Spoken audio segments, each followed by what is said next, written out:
आता पेट्रोलचा खर्च विसरा, घरी आणा इलेक्ट्रिक स्टायलिस्ट इलेक्ट्रिक गाडी। 100% भारतीय बनावटीची इलेक्ट्रिक्स ईव्ही इलेक्ट्रिक गाडी आता उपलब्ध। 5 वर्षांची वॉरंटी, आकर्षक कलर्स आणि स्पोर्ट्स डिझाइन। एकदा चार्ज करा आणि 100 ते 140 किलोमीटर पर्यंत रेंज। अत्याधुनिक सर्व्हिस सुविधा, लोन सुविधा सुद्धा उपलब्ध। आजच भेट द्या साई मोटर्स, किसान चौक, इचलकरंजी। संपर्क 93 73 27 57 52 किंवा 0230 299 77 66। नो पेट्रोल नो टेन्शन, इलेक्ट्रिकचा स्मार्ट पर्याय।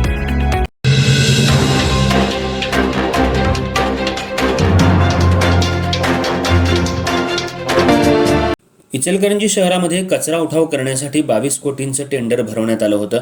याला आज विरोधी शिवशाहू आघाडीच्या नगरसेवकांनी विरोध केला। इचलकरंजी महानगरपालिकेत भ्रष्टाचार सुरू आहे। स्थायी सभापती चेअरमन यांनी राजीनामा द्यावा अशी मागणी विरोधी पक्षनेते उदयसिंग पाटील यांनी केली आहे। इचलकरंजी शहरात कचरा उठाव करण्यासाठी 22 कोटी रुपयांचं फेर टेंडर भरवण्यात आलं।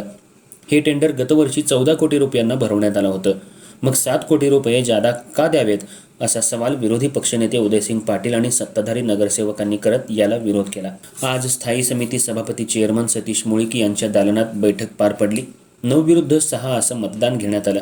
यावेळी हे टेंडर रद्द व्हावं यासाठी 9 नगरसेवकांनी मतदान केलं। यावेळी सत्ताधारी नगरसेवकांनी विरोधकांनी एकत्रितपणे येऊन या टेंडरच्या विरोधात मतदान केलंय। त्यामुळं हे 22 कोटींचं टेंडर रद्द करण्यात आलं। तसंच सत्ताधारी स्थायी सभापती चेअरमन यांच्यावर ही वेळ आली असेल तर त्यांनी राजीनामा द्यावा अशी मागणी उदयसिंग पाटील यांनी केली आहे, अशी माहिती पत्रकार बैठकीत त्यांनी दिली आहे।